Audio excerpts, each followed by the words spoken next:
all of my dear friends. Today I am standing in front of you to deliver a short speech. And the topic of my speech is the value of science and technology.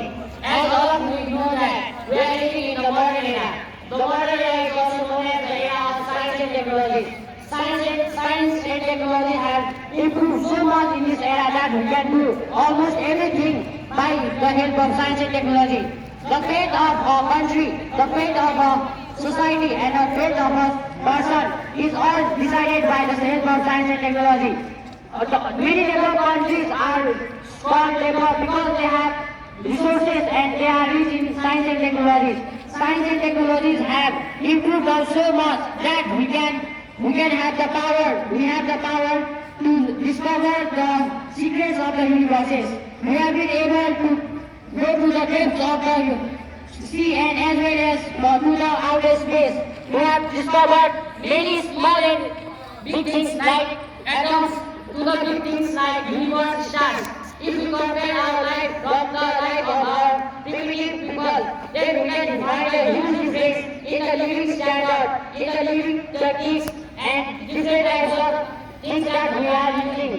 This is all because of the science and development of science and technology. Right now, many scientists great scientists like Albert Einstein, Thomas Alva Edison have contributed for the science and technology. All their contributions have helped us in to make our life easier and more comfortable than before. Thus, it can be said that scientific inventions can help us make our life more comfortable. They are being used in different types of fields, like in the field of medicine, in the field of construction, and in the field of discovering things. They are being used in many areas for the more efficient result. Therefore, they should be used more efficiently in the future also so that they can help the next generation living a more comfortable life. But they do have their own disadvantages. If they are being used by some bad person for illegal activities or bad activities, then they can lead us to a great destruction. But if they are used wisely in the future, they can lead us from poverty to prosperity.